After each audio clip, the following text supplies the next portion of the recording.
we spend billions on. How much have we spent No. on TSA across the land to do airport security? We have more people die every year due to this crap like this. So that's what I'm saying. So Yeah. how can the federal government say we're gonna do a TSI and federal agency? Because they have money. We shell billions into. I don't think it costs that much money. Well, that's. Well, half the crap that they're trying to cut doesn't cost that much money. They're still trying to cut it. How are you tonight? Good, how you doing? Hi, Larry. Oh, hi, Larry. Maybe we should add this to the agenda.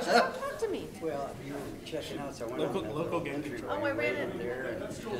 I worked here all day today because I had meetings this morning, and then I ran over there for lunch because I really wanted to drive down Weld County Road 2 and, see it. Oh, yeah. Well, Is our resource officer mostly stationed at the high school? Does our resource officer usually stationed at the high school? Yeah. yeah, Streets might not have ended up in the same trouble. Yeah. right. Kind of see what I'm saying? Oh, if he had actually pretended he was going to develop it. Right. You see, so they're doing the same thing, they just develop an extra degree of inconvenience. Does he get, well, maybe you can't answer this first in a public forum, but does he keep more than a sidearm with them out there? Which service agreement? No, you mean on the special district service plan? But it's not the district. You're talking about the oil and gas well application. Well, yeah, it's planning for houses Did Monica tell you about? where they're gonna put Yeah. I agree. We spend tons and tons of money You know, on it'd be those. more But the fun oil and gas well is not a permanent is if we structure out put there. David Green last. How long do they think, I know. yeah, how long are they planning to drill out The drilling only lasts a short time. there? Yeah. It's But like the well, maybe and then like the well 4 would be out days there. or something, or 4 days. Yeah. Well, we're having No, Matt that's- Sura, who's our oil and absolutely. gas I see person, your take a point. look at that special use permit. I just sent it off to him today. But we spend. We may or may spend not be billions looking on at this on March F-35 6th. It depends on his that the Navy didn't even want. That actually get destroyed by an F-22. That costs half as much. Hey, but we gotta I honor don't know who that the players commitment are in with Crestone Lockheed. and who's on the Well, at least board we've of the reduced the Patriot price of a District. hammer from $900 to $400 in the military. Break up. It's too late. What would the conflict be? We're testing anyway. No, I guess we've been alive for the last couple of years. I mean, the Metro District isn't of Oh, itself my the name owner is of the Jacob. property, right? I mean, they're just I live at government set up, usually it's fundraising. I know there's always two sides to it. Yeah, and I don't have all that. Steve's still there. He's now in Hawaii. Yeah. Well, and Yeah. Who's it about? that's not what you're saying at all. Can you hit your mic there? And,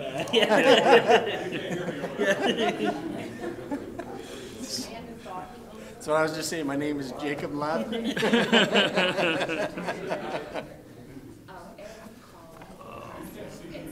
Right. He called them and they are gonna. She's gonna text you back. Yeah, I know. TBD, but we are looking. Should we scratch and B then entirely? I have it on my list. We should have got rid of 25%. Yeah, that's the new one. There's no. I was gonna add it. Oh, there's a new added one. Yeah. Yeah. B's doesn't exist anymore. So like, it's not the new one then. No, it's the next edition without an E. And then there's another This in the edition. public hearing on the oil. You're figuring out a way to coast. So we're I just might be swapping here. A I and don't B? know yet. We're just swapping A and B. A and D, eliminating B, and I was gonna add a CO2 update for me and you. I was gonna do that in trustee comments, but Might as well do that. What are you adding? Just a short CR2 update. Grant and I went to the Yeah, working group meeting. can't even hear you. So you're adding an E? Yeah. Oh, when did we? When did we combine action and discussion items? She doesn't when we don't have her. Okay. It's not every time yet. I was all, have I been missing this? Yeah. Though we could, because we don't do double talk. Yeah. So, I don't know why. I was we still don't. curious though. I was like, Actually, we did. Just officially gonna do that. I just told her I'm tired of things getting screwed around and then we have to move them and move this. It's like, Why no, don't we we just call it well, it's not like David. items? yeah. It's not like our financial updates ever been action items. But we don't want to make it a discussion No, I- item, so he has to sit here. Yeah. No, we'll just call it SWGD. Shit, we gotta do. Just put it up as SWGD. Stuff to get done. Come on. Oh, okay. Stuff we gotta do. I know. We'll make it PC. Oh, we're live. We're good. Yeah. It'd be a good night to watch the Olympics under cover. This is Jacob Lofgren saying, Do we have someone testing it back there? I texted Erin, but she didn't respond. So. She's mad at all the things you said. okay. Monica? Monica, you ready? Okay. All right. Let's call this meeting to order, February 20th, 2018 at 7 p.m. Pledge of Allegiance. I pledge allegiance to the flag of the United States of America and to the republic for which it stands, one nation, under God, indivisible, with liberty and justice for all. Roll call, please. Here. Here. Here. Here. And approval of the agenda. I'll make a motion to approve the agenda with the following changes. Shift action item A to D and D to A.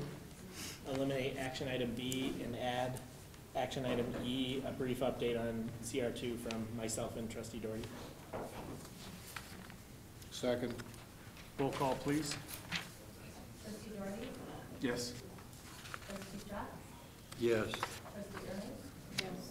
Trustee Osh? Yes. Mayor Pro Tem Lofgren? Yes. Mayor Mahoney? Yes, and motion carries. All right, did we have anything on the audience business? Yes, we have 5280 here, and they're going to speak a bit about our AV system. Okay. Before you guys do, let me apologize for my appearance at this moment. I just came from fixing my daughter's heater, so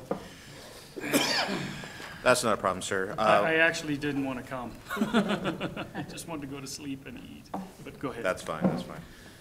Good evening, ladies and gentlemen. My name is Shannon Garcia. I'm the project manager for 5280 Digital. This is William Gibbons. He is the service manager for 5280 Digital. Just to give you guys a little bit of clarification on why we're here, I'm sure you know as of last week, the system was being problematic at, it would be the best way to put it. The worst way to put it was it was driving you crazy. So we took it upon ourselves last week to come out and fine-tune the system. We did find that the amplifier could have used some tweaking, and we also did find that there is a ground loop interface that's coming through the cable box. We've isolated that issue with Comcast prior to this meeting, and we've eliminated the issue temporarily. Comcast is still looking into the issue. The ground hum that's coming through the system is only present when it's the Comcast box is directly connected into the system. I believe we've isolated it where it's coming into the building, but what would you say, Bill? There's still a ghost It's in the still, it's machine. still gonna need a little bit more troubleshooting to find it, yeah, correct. But we just wanted to go over the microphones. As you can tell, the microphones are all present, they're all calibrated. And we've been told now that we're live streaming and recording on a regular basis for these meetings, it's very important that we definitely talk into the microphones, and that just requires just a little microphone etiquette. If you want to speak, please speak directly into the microphone, not only so your fellow colleagues can hear you, but the audience members and everybody listening online can hear you as well. If you need to cough or sneeze, a simple press of the mute button will give you that red indication right there. And you can continue talking afterwards by just cycling through it. Once you're green, you're good to go. Is there any questions regarding the microphone system at all? Anyone? No? Just as long as we have no more humming. It's a bad way to go. Correct. Go ahead. And this is gonna prove my point. So practically speaking, would it make more sense for us to all get microphones, and what kind of expense are we looking at for that? We could definitely put something together, or a quotation together for you, but practically speaking, yes. And that's basically because I'm sure if you have something to add to the conversation and you don't have a microphone in front of you, not everybody's going to hear what you have to say. So if, in fact, you want to get more microphones, I'm sure that's fine. We can probably get a quotation in place for you no later than next week. I think currently we just need 2 more for the board. Go ahead. Because this came up when Microphone. this came up when we were building it, and when we designed this whole system, about how many microphones there were, and we were limited to the amount we're limited to because of the banking system, or however many microphones you can add to a specific system. Is that right? It was either 8 or 16. It was either 8 or 16, correct. Well, you can have additions, but it's a matter of what the charging station would allow. So you could add more microphones because there's more placement for the DSP, and there are ways of getting around it. But yes, correct, for the banking, it's a 8 microphone solution or a 16 microphone Okay, solution. but I thought there was something more than just the banking and the charging stations. I thought there was something to do with the system being able to, we'd have had to like double something on the system to be able to. We would have to add an additional wireless receiver Okay. to add more microphones, It yes. seems like it was, when we went through this, it seemed like it was something that was cost prohibitive at that time, so It is cost prohibitive. It was cost prohibitive, yes. I thought But- it was pretty expensive. We can definitely go over the logistics of that Okay. in the future, yeah. Yeah, definitely would like to see what it would cost, so we do have the extra microphones. Mhm. Okay. All right, anyone have any questions, comments for him? No? All right, thank you very much. All right, thank you. All right. Okay. Did you sign up? Did you sign up? And we're not, no David for the financial. We have more audience. What's that? I think there's more in the audience. That are speaking? Do we have? Oh, We do have a sign-in sheet right here. Did you sign the sheet? okay. Please approach the podium and state your name and address for the record. Thank you. Hi, I'm Dana Cotter, 607 Cable Street, Lockwood, Colorado. And this is Lori Coons. And I actually live in Hudson, so. Yeah, and we That's are always with funny. the Southeast Will County Chamber of Commerce. She's up. Well, I'm actually their, I don't know what I'm called Dave, just their acting executive director now. So they actually have a paid employee. This year, we are doing a lot more with the communities that we encompass, and so with that, you're gonna see a lot more. We're doing First Friday, so the first Friday of every month, we'll have a networking event. So hopefully we can have one here at some point. We're also we are going to be doing a food truck jamboree during the summer for 3 consecutive months. So it would be Lock Bowie, Hudson, and then Kingsburg. So that's why we're here to talk to you is about the jamboree and what that's gonna entail. she has her dates. So, we've been working on this for a while with the chamber, and what we want to do was a suggestion actually by Carol Ott, was we want to let people know that Lochbuie, Hudson, and Keensburg exist, that we're not over close to Greeley. I know that's hard to believe, there's two different highways, but that seems to be a major problem. People don't know we're here. So we want to steal an idea and make this the I-76 corridor, 160 miles of opportunity. So we've scheduled Lochbuie to do the food truck jamboree on June 8th and 9th. Hudson will be doing it on July 13th and 14th, and Keensburg will be doing it on August 3rd and 4th. I am the owner, one of the two owners of Sweet Penelope's Barbecue and Catering. I don't know if any of you have ate there or not. No. I know you haven't, Mr. Mayor. Northglenn does an event called the Northglenn Food Carnival, and I don't know if you guys have, if any of you have been there. This is their third year of doing it. The first year they did it, they had 12 trucks and about 30,000 people show up. The second year they did it, they weren't happy with their theme, they weren't happy with the turnout. They had 25 trucks and 50,000 people. This year they have 176 trucks signed up, and they're expecting 110,000 people. When we couldn't get in initially, we were like, why can't we do this? Why can't we bring all of these people up here and let them know that we exist? So what we're offering to do in June is we're gonna bring in 6 food trucks to this property over here, the Dutton, where you guys have the Harvest Fest. I spoke with them today. On Snow's property. Yes. Hopefully that's where we'll be able to hold it. The owner of that property is extremely motivated right now to sell that. In fact, he has an offer on one parcel of land.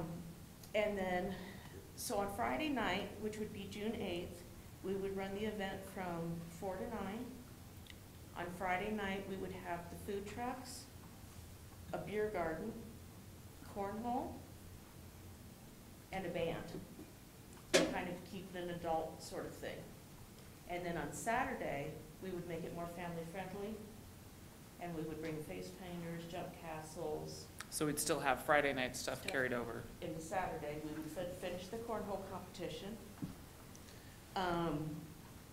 We would also have, if you're a member of the Chamber of Commerce, you can set up a booth and talk about your business for $25. If you're outside of the chamber, you could do it for $100.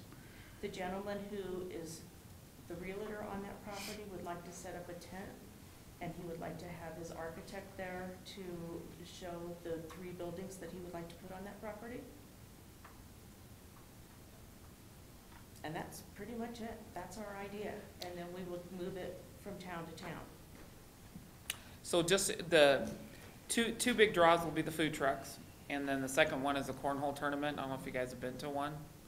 People come from everywhere, and it's crazy, and it's almost like having your own cult, I guess. 'Cause they come from everywhere. So those are some of the things. Do you guys have questions or Well, thoughts, concerns? Some of the benefits of doing this, the benefit to the chamber is that we're trying to put our name out there and show that we're trying to work with the towns, and we're also trying to hire a full-time employee.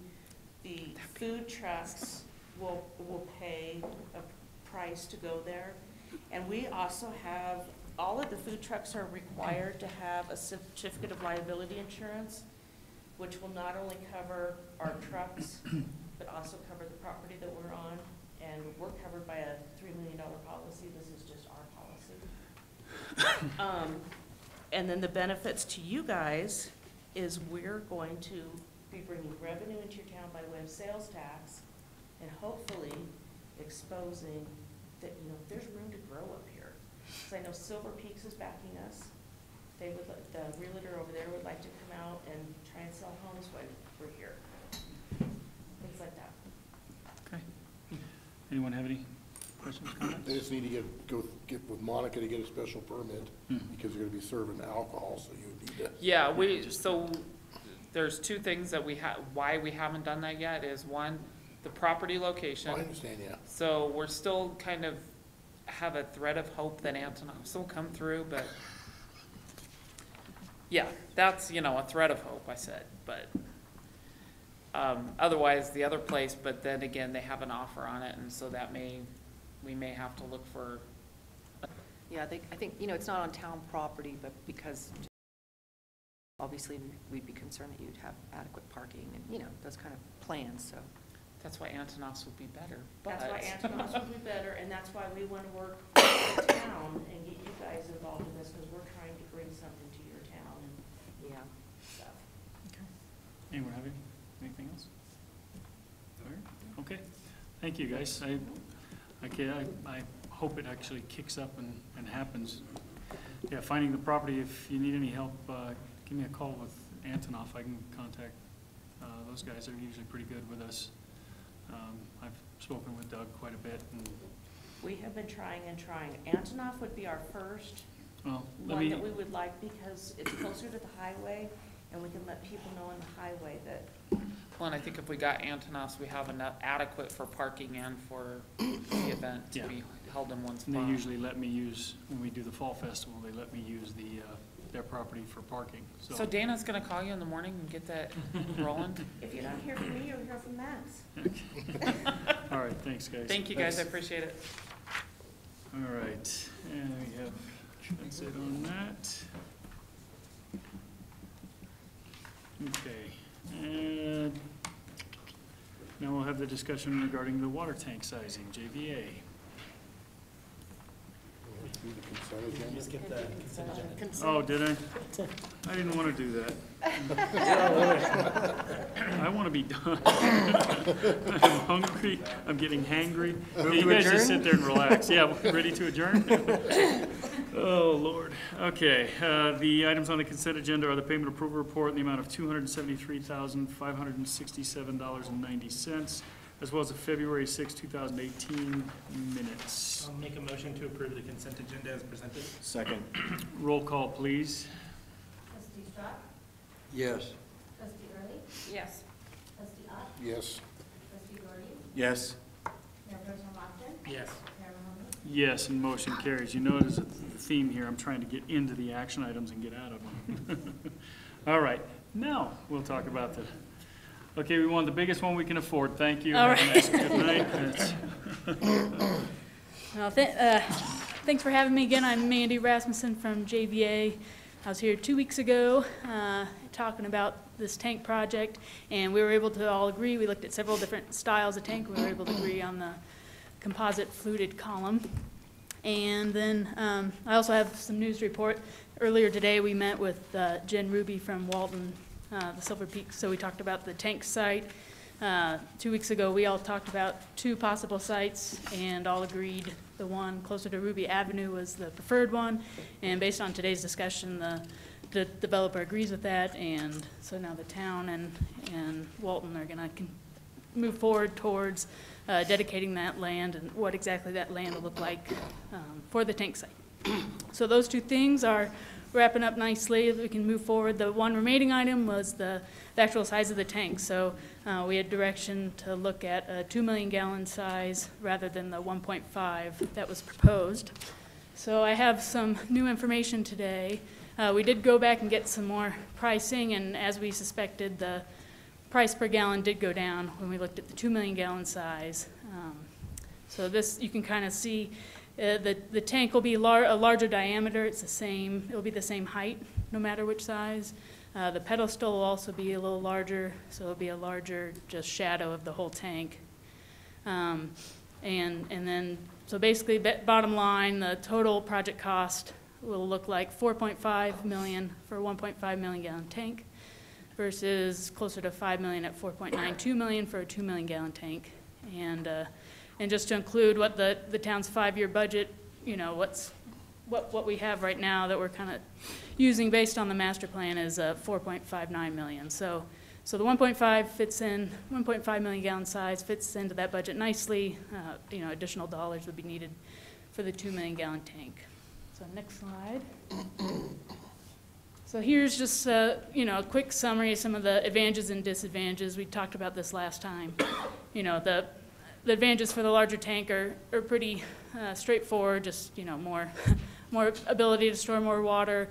It's a lower cost per gallon. And then the disadvantages that are a little less obvious are that even though you have room for 2 million gallons, you on an operations side wouldn't want to fill the tank that far because you have water quality issues start to arise when you're not turning over that water and the tank becomes stagnant and you have other problems that come up. So you end up operating the tank at a lower level. There could be concern for that exposed coating above the water line. There could be So how much a faster. How much of a lower, what's our loss on usage then, as far as space? How much lower? So that'll come down to how low we're able to do these tanks here. Because the capacity for the town is what the new tanks have, plus what we already have, the 1 million gallon and the 0.25 million gallon tank. So if we can lower those two tanks a certain amount, we can put it all up in the larger new tank. So it'll be a little bit of a balance. Even if we build the 1.5 million gallon tank, we won't operate it full, day one. So they'll both have that problem. It's just a bigger problem with the 2 million gallon tank. Another consideration, I know we talked about, so the idea with the 1.5 million gallon tank is that in the future we would build a second 1.5, the same size tank for a build out. So I think really what the issue might come down to is the thought is if we build a 2 million gallon tank, will we need that second tank? That would then be a smaller second tank, but still, when does that come into play? So we can go to the next slide here. This kind of looks at the number of houses that could be served by adding each size. So right now, today we're at about 3,200, 3,500. And the 1.5 will let us get up to 5,200 and then an extra up to 6,000 with the 2 million gallon tank. And then looking at that future tank, we'd have to build the second one in 2037 based on what the master plan said.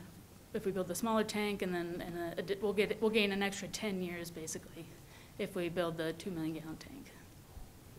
So at the bottom there, I show how many houses are in build out, and so that difference between a 2 million gallon tank and a 1.5 million gallon tank is about 1,500. So if we go to the next slide, this is a breakdown of all the planned developments, and just an idea. So the one that kind of sticks out to me that isn't in the queue yet is Altamira, and that's I think the largest kind of development that's not on the we're working with Blue Lakes and Silver Peaks now to grow out. So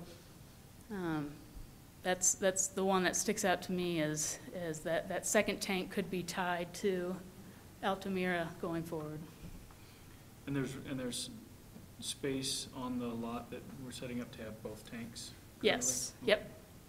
Yeah, the site we've been talking with Walton about has 2 tanks, and it could be either combination of sizes, and also a future water plant if needed. Yeah.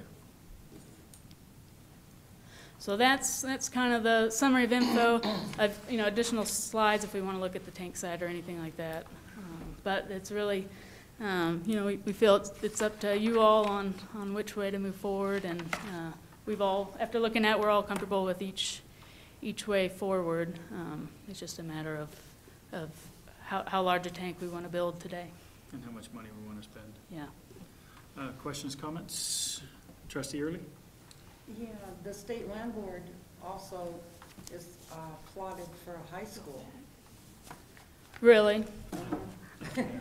And they wanted to do shops with apartments over them. Mm-hmm. When they initially talked to us, but they are slated to put a high school in there. Oh, that's great, okay. But that's over in Altamira, that's up here. No, it's state land board, which is south side Oh, of the 4. state in that? It's Altamira. It's Altamira's where the high schools. It's a combo, middle school, high school. Yeah, the state land board was talking school also. Yeah. I'm not aware of any discussions to put a school there. Well, when they came to talk to us, that's what they said. They would set aside land. Anything else? No? Trustee Struck? You know, I'm kind of in favor of the smaller tank. Since the beginning of time, there's only been so much water on this earth. And in 30 years, things may really change. We may not have the need for that extra water simply because there may not be that many houses built here for the lack of water or the ability to buy water, you know, or any kind of replacement. So at this time, I'm kind of for the smaller tank. Okay. Thank you. Mayor Pro Tem Lofgren? Actually, I agree with Larry that I think water becomes an issue, and that's actually why I favor the larger tank, because I think there's a better chance that a 2 million gallon tank gets us well beyond 2047 even, because I just don't anticipate full build out happening as quick as maybe that suggests. So I would favor the 2 million, especially if it's only a relatively small increase in cost considering the overall project. Okay. Trustee Doherty? Can you go back a slide?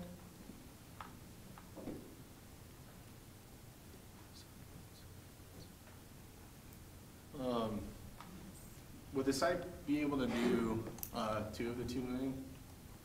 Yes. I guess I'm kind of a proponent of the 2 million as well. It gets us quite a bit more capacity for a cheaper cost that's a today cost, not a future cost. So I think that'd be very beneficial. I think this brings us out pretty long-term for relatively minimal impact, honestly.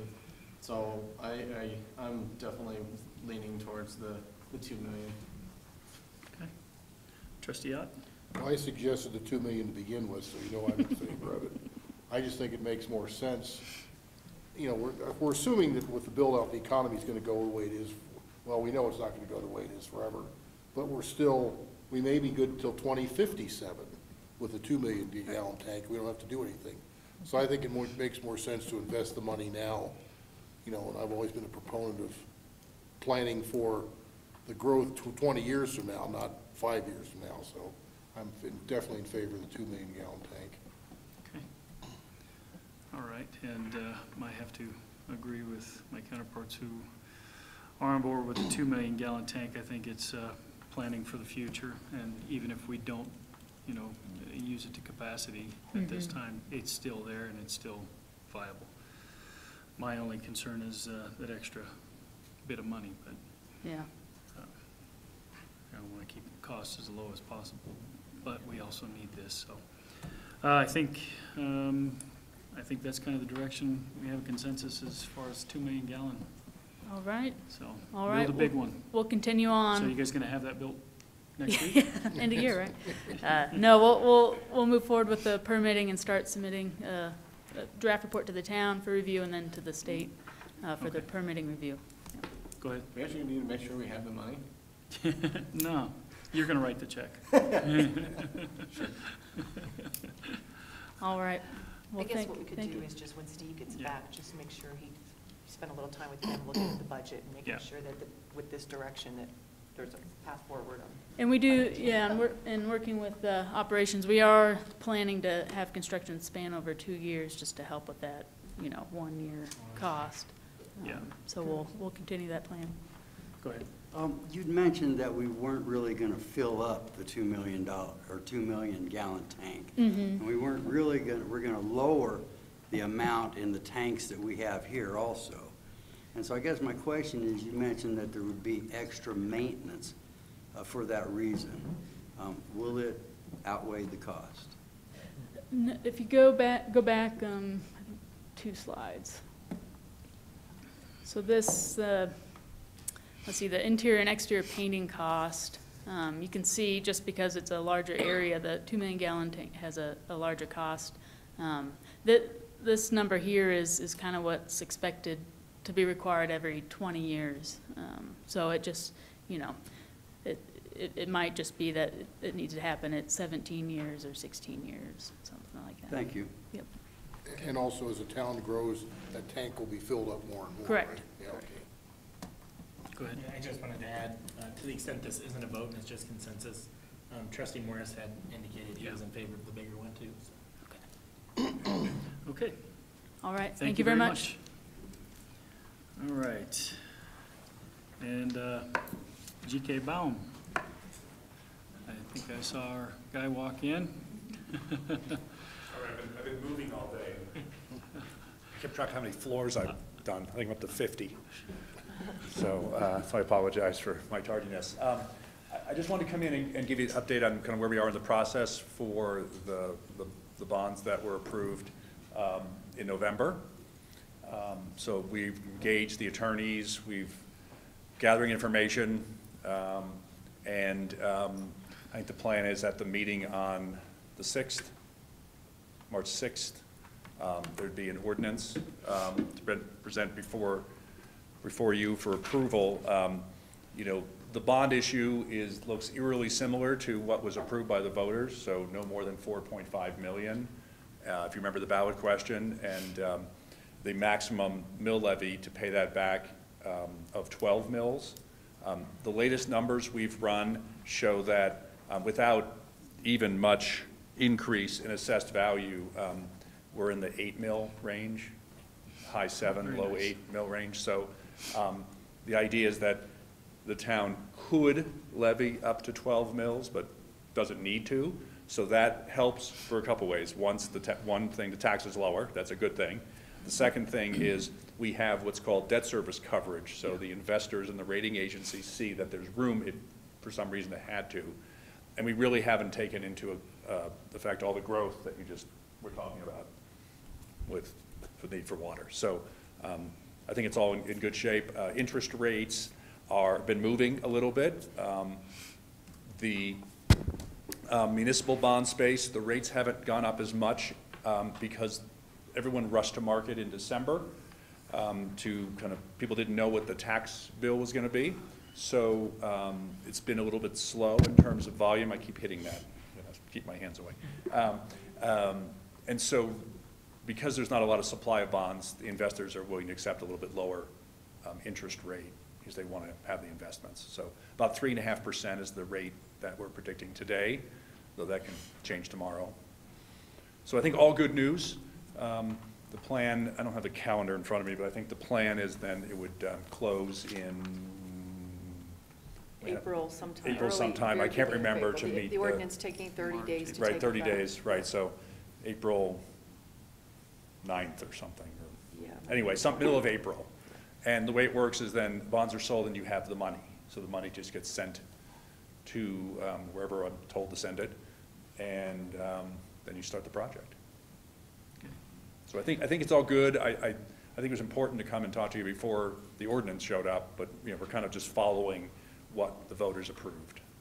So I'll be happy to answer any questions. All right. Trustee Ott? And no questions. Trustee Doherty? No, nothing, thank you. Mayor Pro Tem Lofgren? I was just curious if the tax bill in December did have any impact on anything. I know they took away something or changed something. Yeah, the result in the end is kind of, for this transaction, is kind of no change. Okay.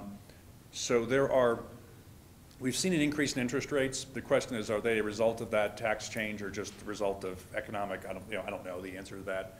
One of the things to think about, though, is because the tax rate for corporations was reduced from essentially 35% to 21%. Those entities that got their taxes reduced, that used to buy tax-exempt bonds, it's not as interesting to them anymore, it's not as much value.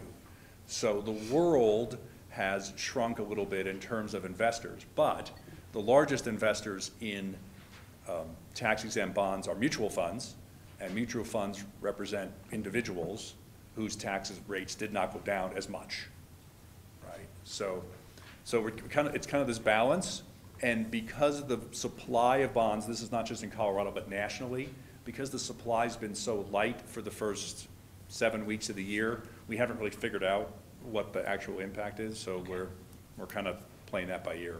Okay. Yeah. Trustee Struck? I really don't have any questions other than, you know, there could be a correction of up to 30% this year, and would that affect this any?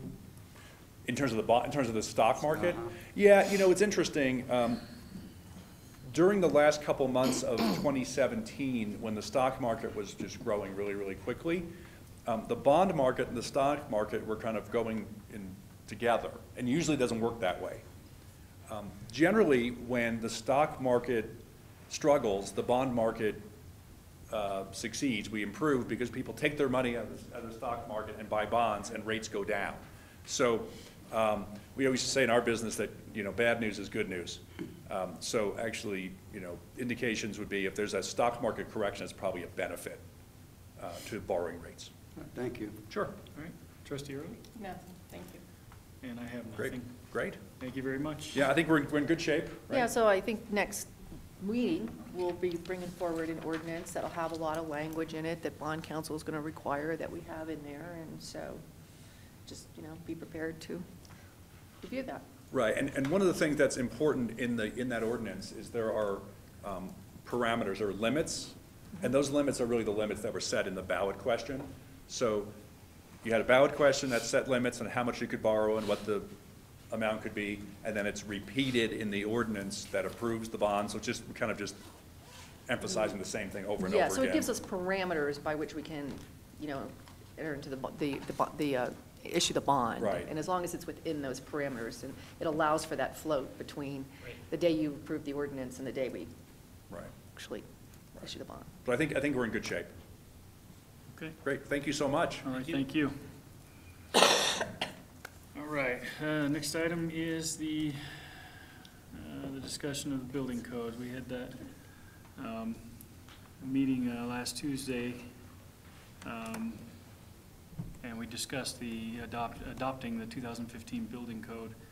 And I'm actually for it.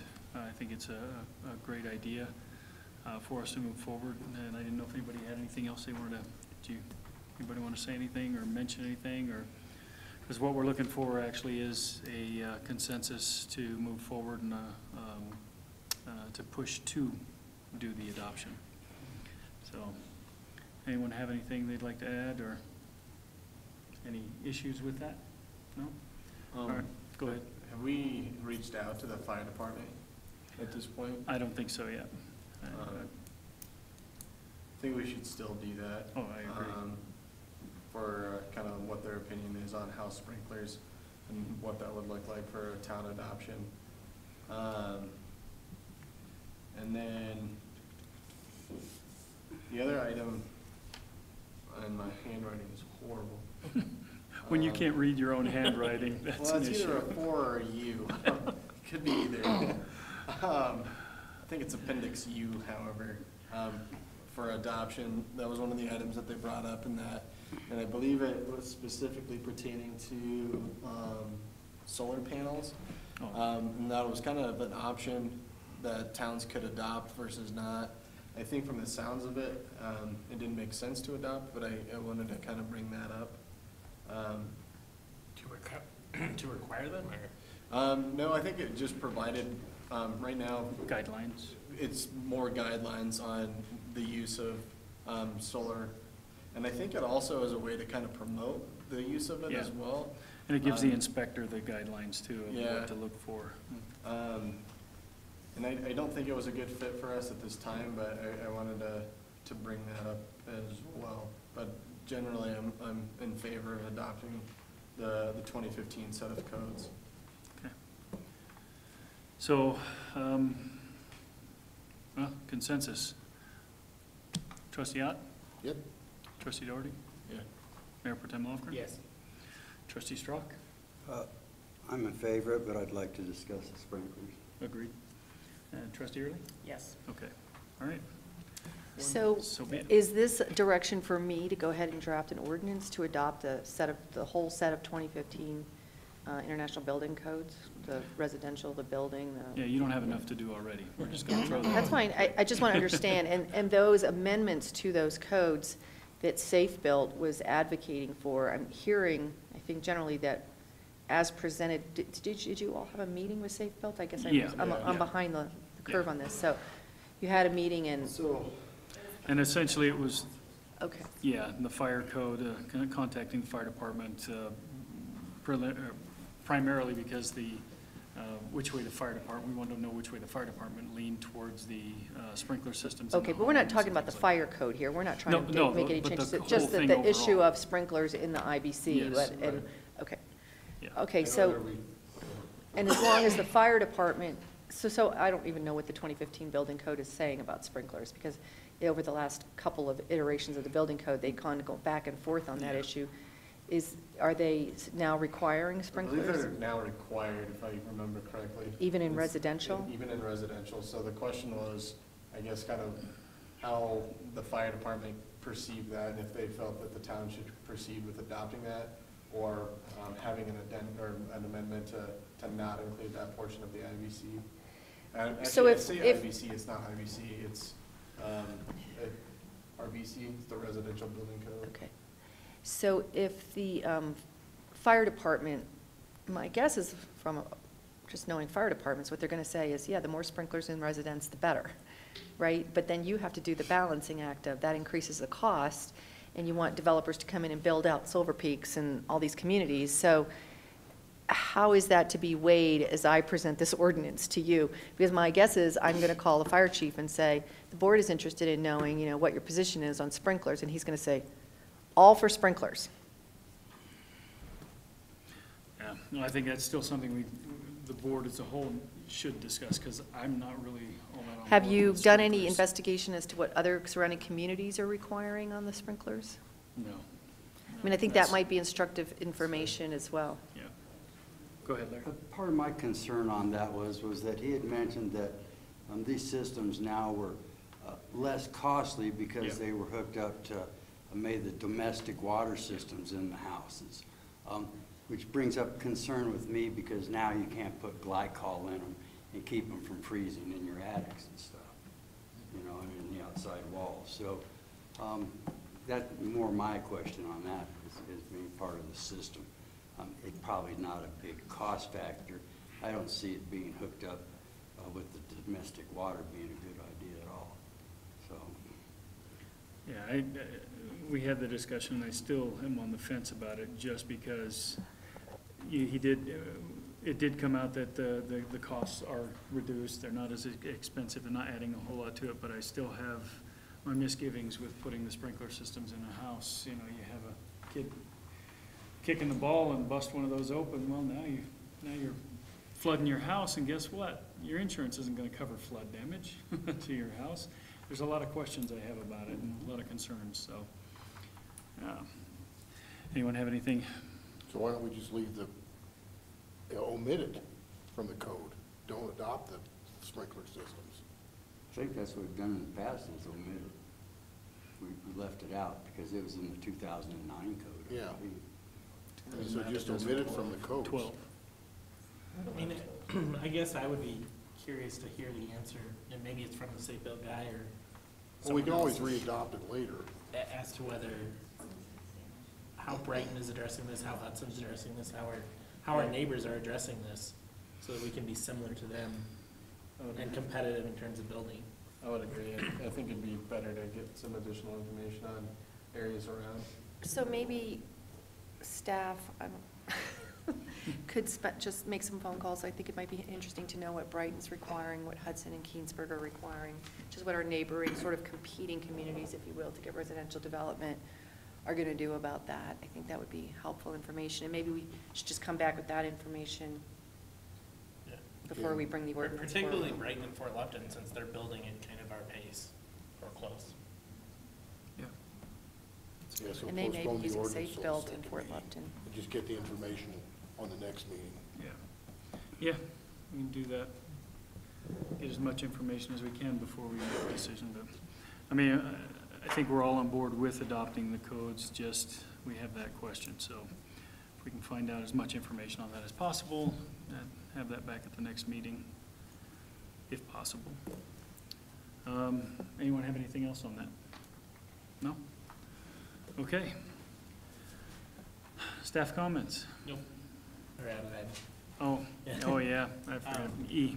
Just Sorry, wanted to kinda give wrote- I was trying to get out of here, man. Just wanted to give a brief update. Trustee Doherty, myself, I think Sam was there, Maureen, we met with the working group on CR2 this afternoon. Looks like things are continuing to progress forward. Sounds like there's progress being made on an agreement with Silver Peaks to include sidewalks and curb and gutter in their section, consistent with what Brookfield is gonna look like across the street. Probably gonna be some concessions on our part to make that happen, but we expected that.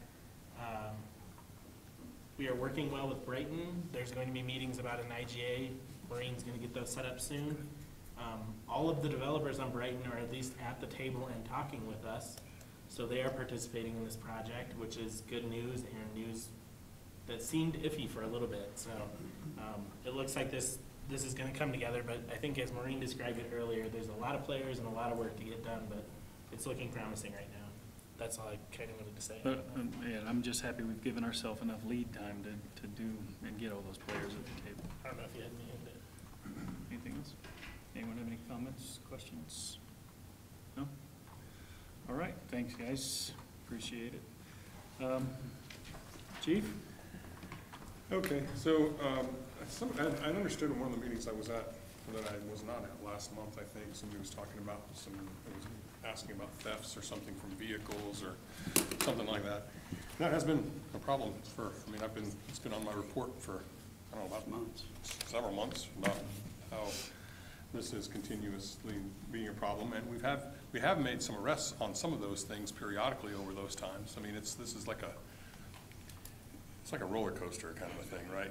You get some of them, and then you get it starting over again.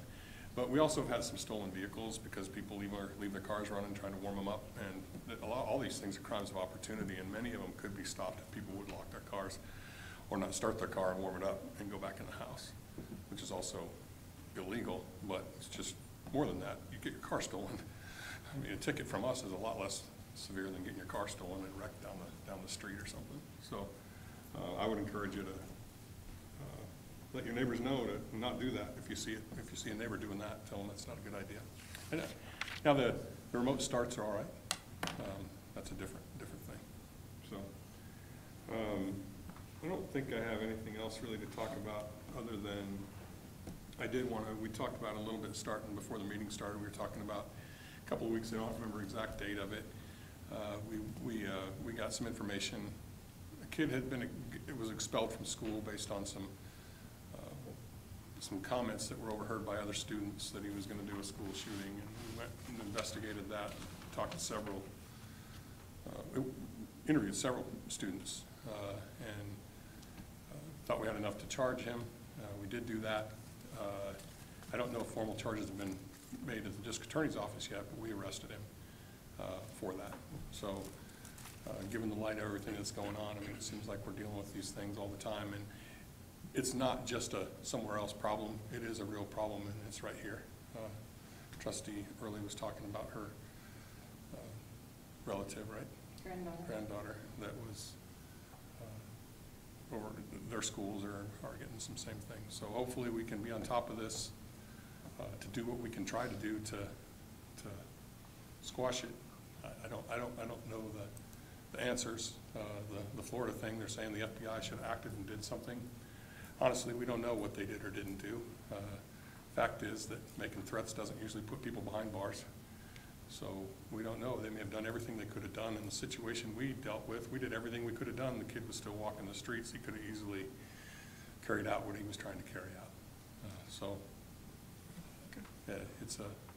It's just something, it's just a constant effort, I guess.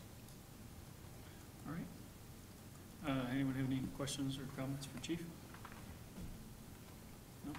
All right. No, you explained it very well. Thank you.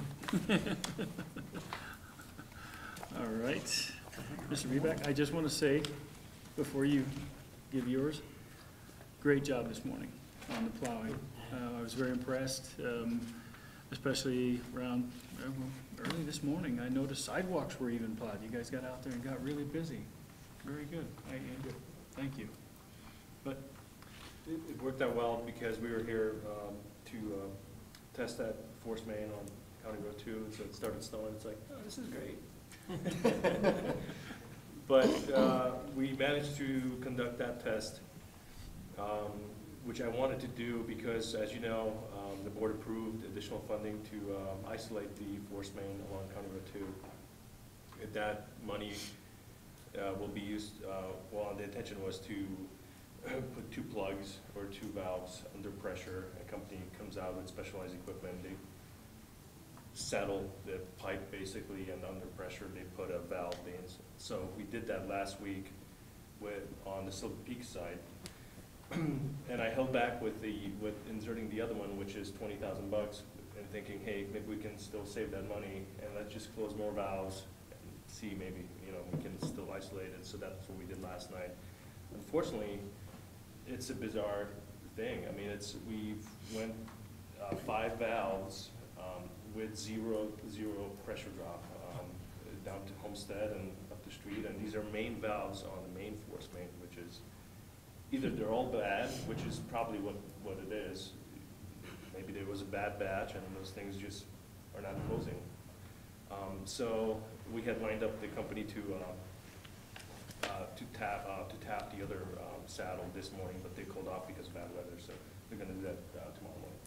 I appreciate the comment. It's actually been it's kind of a learning curve for everybody because it's a new crew, myself included. I've never plowed, but we're trying out the liquid deicer this winter. I purchased a tote, and this isn't on my reports, I apologize, but we bought 300 gallons of magnesium chloride, and that's what CDOT uses to pre-treat their icy roads.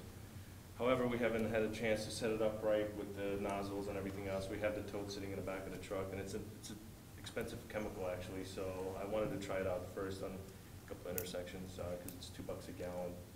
And but if we could just retreat the big intersections, or even the frontage axis or something, and just use that money for that instead of dumping a whole lot of ice slicer, hey, we can do it. So other than that, just my report is just a vacancy, former vacancy, which is still there.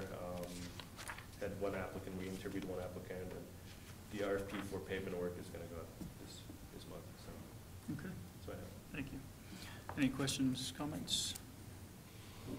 No? Go ahead.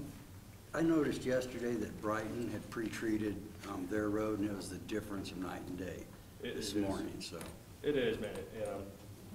Hitting myself on the face for not setting that up earlier, actually, because I went to Brighton's yard, look at what they have, and it's a drip feed system, and it's actually kind of elaborate. And actually, they had a homemade system for a little while, and now they've retrofitted all their dump trucks with just poly tanks and air nozzles, and it seems like that's the way to do it. I just spent $3,000 on the ice slicer, which will get us through the winter and into the next winter, actually. But, like you said, it's a huge difference. Yeah. Okay. All right, thank you. And good evening. Last but not least. First off, I noticed a mistake in our report. It's actually for December and not January. I know there's a couple spots there it says December, but just a couple highlights. On January 4th, we had a water leak on the non-potable line at the wastewater plant, and town contracted with Dan's Custom to come and fix that. And then on January 31st, the new come and go that's down on, is that Bridge and I-76. We've been back and forth. They wanted to discharge some water that they use to fill their fuel tanks with ahead of time. I guess they have to leak test them or something, so they fill them up with water. All that was tested. We saw the results, and it was pretty much clean water. So they discharged an extra 64,000 gallons to us on the 31st. No big deal there. And on our CIP projects, I think we're coming to terms that that's a project from hell now over there on the booster station. Dave's been putting a lot of time over there, so. Water well rehab, we're just waiting on parts for well 2, or well 1 to get put back in. You got the update on the potable water tank. Water treatment plant expansion's been going. I was over there this afternoon, and they're also waiting on some parts. They've been doing some isolation valve install and tearing up the parking lot a little bit as well, to install some piping and valves. And influent pump station upgrades at the wastewater plant. Just we've been working with JVA on some pre-selection of equipment and moving forward with that project as well. And I know coming up in March will be the hearing for the grant money, so that'll come up next month. But that's all the updates I have. Anyone have anything for Mr. Davis? Go ahead. One question, and you can probably answer it anyway. You know, every day we're using over an acre-foot of water. And if we only have 400 acre-feet of water in storage, we're reaching that threshold pretty quickly. Yeah, I mean, it's, you know, it continues to go up. I don't think it's any more than normal for, you know, the size, but, or we have any major leaks or anything, but it's pretty normal per capita usage. Okay, thank you. And just one other thing, I know we provide a lot of information in our monthly reports, but I just want to make sure that it's not like overdone or you guys want less information or anything on those. No, I Okay. don't see any issue with it. I always feel bad because it takes up half the board packet, and I'm like, thinking I could reduce it, but if you like it that way, that's fine, so, thank you. No, as long as Wayne's having to type it up, and I know he's doing something. Yeah. All right. Nothing? Well, you making it nice and easy. You know, we're gonna have to ask Steve not to show up to more meetings. Okay. Mayor and trustee comments. Trustee Early. Do we have some guests this evening that are observing? Welcome. All right. Trustee Strock. Yeah, I kind of have a complaint more than anything, and I've talked to the police chief and code about it. It's Halliburton, who is doing the oil well on the west side of Silver Peaks, is pumping water out of the Spear Canal now. They have lights that they need on at light, but it's like a giant flashlight shining across that field into Berkshire and other parts of town. To me, it's obvious light pollution, but more than that, in our code book, or in this, it does say that they're supposed to, well, here it says anything within a half a mile of the urban, the town is required for pumping operations to adequate soundproofing. Doesn't really say light proofing. It should, but and then hours of restriction. Well, what they're doing is actually part of that pumping. So my second question is, should they have a permit for what they're doing out there? And they are excavating. Are they on town property? No, I don't think So so. it's on the state land board. Yeah. But it's not in town, so No. it would be the permitting entity. Is it in town? I believe it's in town. So it's not the one out.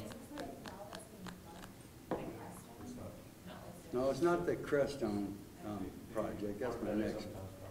They approached the town for permission to lay that rubber hose. Oh, that. Well, but now, to the other side of Spear Canal, towards the Burlington Yeah. Yeah. ditch, they've put in ramps, and they've done a lot of excavation in that field, which is almost appearing to me to be an overflow pond, or if something happens. I'm not sure, it's probably none of my business where they're getting the water right now at this time of the year, Where's this at? Is but this, on 4, can you look out your bedroom window, Jacob, tonight? You'll see it. I've seen the giant light, I know what you're It's talking down about, there but I'm trying to for picture days. where the pump is actually at. It's right on 4 and where the Spear Canal is, and it's on the state land board. And they're running a pipe all the way down to the meat packing plant and back down the road and over to where their well So my operations are. understanding of that project, and I have a limited understanding, is that that the only thing involving town property is they put a temporary water line through a culvert under County Road, or no, under, what's that street? 33 they put it under, yeah. And came to get town permission to do that because it involved that right away. But I understood all the other operations were not in town. Well, there are other operations, and this is part of their operation because they're feeding it with water. I was right here in town, and, But I we wouldn't be the object to it. permitting entity. In other words, is that right, is it, or is the drilling rig at Brighton's? no, it's in, the drilling rig is in Brighton. If they have lights and, It's that Elevate Energy project. if they have lights and stuff on the town property, then that doesn't matter where the lights. It's not a drilling project, it's not a drill. What is it? It's, they're plugging some drills, so they're not doing anything like that. It's almost on the shoulder, it's right off of Road 4, I just drove by it tonight to take a look at it. They're right. I thought they were plugging and abandoning? No, That's that's, what they're doing. Yeah. So they're working at night to do that. But it is, I don't know that that's the question about whether they should have a permit or not. The question is about the light being a Well, problem. right, but it's the permit that where you put the Dictates the condition light. about the light. Right, so it is in town, it's not on town property, but it is in town that they're doing this. Well, I don't know how they're doing that without a permit. That's not legal. Yeah, and I think we're maybe talking about two different things. I think the plugin is Crestone, they're speaking about. Plugging is the company that begins with an E, and they're on the other side of Blue Lakes, right? Elevate was the name of the truck that I saw. That's not what we're. There will be two wells plugged, one Yeah. with the buildings. That rig will be moved from that location to state land. Oh, there's one there too then, okay. We'll be moving that rig My, to that. I see, so they're getting The ready to rubber work hose there? is not for the plugging. No? They It's for approached the water. town to use, to lay down the rubber hose. Steve and I was discussed this. This is a temporary, and I don't know where they're getting the water actually. Yeah. I'm not sure, that was not part of the discussion. We just gave them the permission to cross 33 with a culvert. And we gave them a deadline to, end of March to wrap it up. Because that's what they asked for. Can we lay that rubber, if it does encroach on the town's right of way, and we looked at the footage, I don't remember exact footage, can we put that rubber hose and get permission from the town, and a culvert? Right, and we ran that through Oil and Gas Council, Matt That's Sura. that site that's there to west of Silver Peak. Okay, I didn't know that they were trying to plug something on state land. I mean, I've never even seen a wellhead out there. The light is on the shoulder, and it could even be in the right of way, actually. Mhm. From where I saw it, is right on the edge of County Road 4. But which project Adjacent is to, it? well, I don't have any idea what project, because I don't know anything about either one of these projects. I just went out to check the light situation, see Yeah. what was going on. He's not wrong, it's like a giant flashlight Yeah, in I Berkshire. understand. So if it is with Crestone, that's what we talked about earlier. So, No, the light is with Halliburton, because it's the water pumping operation. okay, so that's what David was speaking about with the, Yeah, okay. Then David and I will have to talk about that, because I reached out to Crestone, because that's what I thought you were talking about. So that's who Eric is reaching out to find out about a light that doesn't exist. Well, I'm gonna stop by and talk to them on my way home. Okay. I drive right by them, and they're looking for they're supposed to be there, yeah. My other thing would be, I guess Crestone Peak is coming up in the next meeting or so, and we've gotten that packet. I would ask the entire board to drive over to 33 3/4, the road, and drive up it. To the west, there's some very nice houses right there, and just across the field is where they plan to build this mega oil station, as far as I'm concerned. And just so you know that that is a public hearing before the board, and so we will require, and hopefully they've already done it because they need at least 15 days in advance, to provide notice to all the neighbors around there within 200 or 300 feet, I can't recall, publish notice in the paper, and post the property. So just so you know that there is due process for neighbors who may be So they affected. put up one sign. Are they going to put more than that? Our code calls out just a single sign on the property of certain dimension with lettering of certain Okay. dimension, that We've kind of thing. done that and turned it towards the people, and there's no reason any of those people should not be aware of it. When it is built, it's gonna be on top of the hill, and it's gonna be completely visible from a large part of town.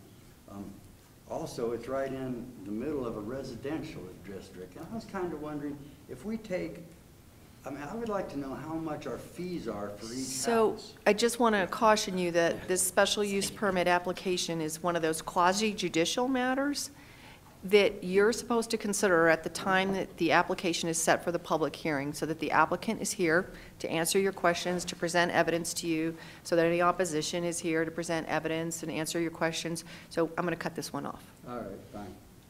I understand. Yeah. I mean, just to protect you. No, I understand. But are they gonna answer some of those questions? Are they even gonna be able to? I hope so. Don't know. All right.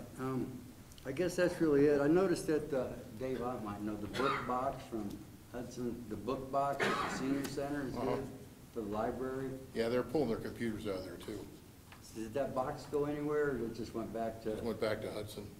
It was kind of a nice thing, because you could take your grandchildren to the library in Firestone and rent books for them and bring them home, and then you could drop them off right down at the senior center. There wasn't any notice given, they just came and took it. Yeah, oh, okay, well, it was kind of disappointing to see it disappear. I guess that's really all I have. I guess we had a little problem, once again, back to the water with some of the people in our office. There's no way you could pick either side to that little argument, you know. I just hope it's, I was told that the people have been treated and are continued to be treated poorly, cruelly, and are often belittled. I have no idea what the whole story is. I've always felt that the people in our office have done a good job. They're always a smiling face, and they're always polite when I go in. There is probably more to it than this, but you know, we do so much for everybody and everything in this town, but yet, you know, something little like this, you know, it's just kind of disheartening sometimes, so. Eric, can I ask you a question? Are you saying that the staff is being belittling to the citizens? Well, we had a citizen that's complaining that they've been belittled and embarrassed, et cetera, et cetera. And maybe it was due. You know, I have no idea what the situation is at all. This person just reached out to the board and said that their feelings had been hurt, you know, basically. And well, I'm sure it is. So, I mean, honestly, I'd like to hear the other side of the story, you know, before I made any kind of decisions. Anything else? No, that's All right. Thanks for. Mayor Pro Tem entertaining Lofgren? me. Yeah, I just had a couple of quick things. First is on the mics. I think if we're going to try and live stream and record via the live stream, I mean, unless it's egregiously more expensive, I think we need to get mics for all of the stations. You know, I've honestly never seen a boardroom that didn't have a mic at every station, so I was a little surprised when we didn't do that to begin with. So I would say we need to look into that and probably do it. I wanted to say thanks to the Cub Scouts for coming. Less than exciting meeting tonight, but it's good to see faces here. So this is kind of via my wife, who's on the school board. They apparently have been told that by Waste Management that they won't do recycling at the school. So I was wondering if we could talk to Waste Management and find out what's going on there. But they are not recycling at all at the elementary school. So there is tons and tons of paper just going straight in the trash. And it's because Waste Management is apparently saying they can't get a dumpster for recycling. So I don't know, we need to look into that. And if it needs to be something we work with them on in our next contract, which I think should be coming up. I think we're ending the end of our 5-year cycle. Oh, and the last thing I had is, I saw on the website that we did schedule a CR2 public information meeting. Is that true? So I'm just hoping we can advertise the H out of that and make sure we get notice out. Yeah, shut up. Or maybe it's It was on the calendar for March. okay. Yeah. Okay. Yeah, I really want to get that out there because I know a lot of people are looking forward to that when the bond passed. I think that's all I had. All right. Trustee Doherty? I have a couple of items. I'd like to, while we're looking at doing mics, I'd like to see what it would take to do some type of conference calling for this room. That was brought up, I don't know, maybe a couple months ago now. And actually with today's meeting, especially with the snow, I think it could have been advantageous to have a conference line that was set up in this room so people didn't have to trek across Denver in the snow to be able to still participate in that meeting. So as we research doing more microphones, I think we should look at what it would take to get conference calling set up in here. And then, are we able to invest the bond? Since we're not gonna spend all of it right away, can we put that in like a bond and get money for it? Yeah, so you're subject to what's called the Public Deposit Protection Act. State statute talks about what you can and can't invest your monies in, and this is such a short-term hold on those funds. I don't think you're probably gonna be able to do too much, but that's really a question for David. He's pretty well versed in the public deposit. I can ask him. I was just thinking if we were doing 4.5 million, even a 0.5%, something. You could buy Bitcoin. One of the things that Safe Built brought up while they were here, and just something for kind of everybody to remember as we move throughout this year, is they're interested in community outreach. So as we have town events and things like that, we need to make sure that we're reaching out to them to participate at things like that the Chamber of Commerce is putting on, but then also events that the town is putting on. I don't know if we've ever actually reached out to them to get money. Yeah, they've actually donated the last couple of years. So just make sure that we're continuing to do that. I didn't realize that they did that, but even further than that, they are willing to kind of do some town events, come out and talk to people about why you need to get a building permit or just things like that. They talked about doing solar and then different ways that the town could actually be, I guess, a little bit more proactive with solar. And I think that's something that I think the town should look into on how we can try to promote and have developers actually start putting solar panels on when they build, and what that might look like and how the town can help with that and incentivize that. I was curious on, so you talked about events with the school and other events that have happened. Do we ramp up, I guess, how often we pass by schools right after that happens? I mean, because I understand absolutely kind of what you were saying, that, I mean, you guys can only do so much. You book them, they post bond, and they go, and at that time they can do whatever they planned on doing, or not. So when we hear a word like that, do we, I guess, ramp up how often we're driving by schools and things like that to make just, I guess, as a precautionary method, or no? No, I can't. I can't say that we ramp that up. I mean, I don't know. We have, what, 4 schools? 4 schools? Yeah. So, yeah, I don't know with the limited amount of resources that we have, I don't know what that would really look like. We do have a school resource officer in the school 40 hours a week, and he is at all the schools at different times, and he tries hard to not be in the same place all the time at the same time so that you don't know where he's at, right? But ultimately, he's at the high school and the middle school most of the time because that's where most of the things that he's dealing with are happening at. We did, on the specific date that was in question with the deal that we dealt with, we did ramp up patrol during that date, for sure. We had extra officers in and around the schools, and we were making more visits during that day than we normally would, just to make sure. Makes sense. Okay, thanks. And then Dave, you had talked about mag chloride and utilizing mag chloride. And I might have the chemical wrong, but it's similar to what's found in antifreeze, but it's like a propylene glycol. And it's actually the chemical that they spray on airplanes before they take off. And since they're spraying them on airplanes, they tend not to rust, because rusting airplanes is kind of a bad thing. Whereas mag chloride absolutely destroys our roads and absolutely destroys everybody's vehicle. Unless, I guess some of the newer ones that are mostly plastic probably don't have a big deal, but it has a really negative impact on our roads. It has a really negative impact on vehicles. And so if we're moving forward and kind of looking at some different metrics, I know there's not a lot of places that use propylene glycol, especially from a road aspect, but I know they use it on airplanes all the time. I believe it's biodegradable, and if it's like eaten by animals, it doesn't kill the animals, so it's pretty safe for the environment.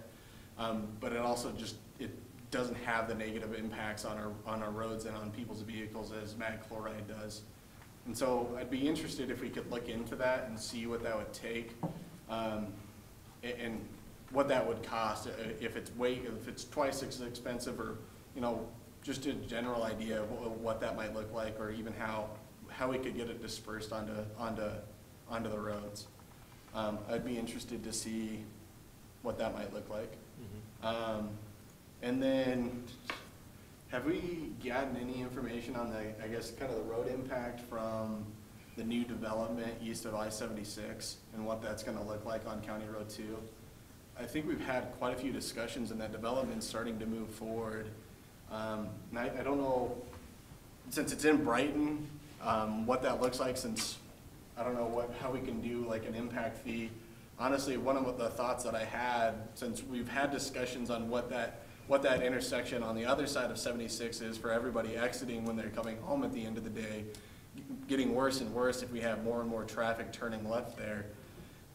If we don't have a lot of leverage, I would almost recommend that we put a no left turn lane or a no left turn sign on the county road, or on the frontage road, to at least deter people from turning left there. So any new traffic that's coming from that site gets pushed to Brighton, since it's in Brighton, and they get to deal with the traffic issues. Unless we have any way of. So could I recommend you talk to Steve about this? Yep. Because I do know that he's been in meetings, Okay. where they presented the traffic impact reports and things. This is this new industrial development over there, on this issue, and that he certainly has Okay. been attempting to broach the subject of how are you gonna help us out with all the traffic that's gonna be produced from this site. Okay.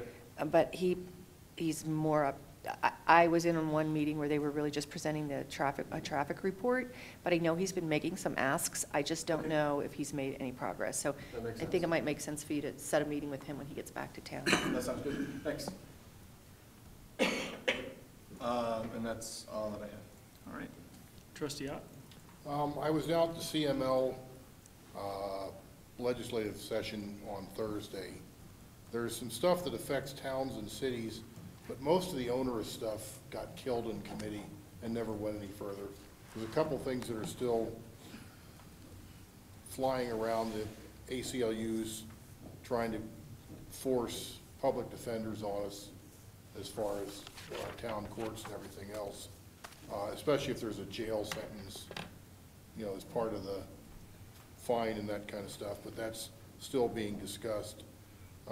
Pretty much, like I said, everything else has been killed by the committee, or the CML's taken a position opposing it. So the only thing that we might be having to talk about is possibly they want to do a marijuana delivery program where you can deliver marijuana. That would be something we would have to license and look at ourselves. Where that's going to go anywhere, I don't know at this point, and neither do they. So, and the only thing I have is on, David, this is for you, on Bonanza Boulevard, north of the school, that 20-mile-an-hour sign was flashing at 11 o'clock at night. Okay? It just flashes at random whenever it wants to. I mean, if they could coordinate it between, you know, my feeling is, the sign says 20-mile-an-hour speed limit, or 15, or whatever it is, from 7:30 to 4:30. So why don't they just have those lights flashing from 7:30 to 4:30 weekdays and be done with it? That, to me, makes sense. Is it the school that controls those, right? It's actually not schools, it's actually our responsibility. Somebody brought it up to my attention that it was turned off, so we turned it on last week. It's like, oh, it works, and it worked in one afternoon. I didn't realize it was flashing random. Yeah, it's flashing at 11 o'clock at night. Is it really? Yeah, Yeah. it was flashing, I can't. should set up some police cars there at 11 o'clock to make The sure other they're one going works the fine, speed limit. but that one is just kind of, has its own agenda to when it floods the flash, and that's it. That's all I have. So you're saying Amazon's gonna start delivering marijuana with drones? Is Right, that- yeah. Okay, all right, I have nothing, so with that, I'll entertain a motion to adjourn. So moved. All in favor? Aye. Opposed? And we are adjourned at 8:20. Sam, June would make way more sense for that meeting. You wanna know why? Because I wanted to do it. And see that. I mean,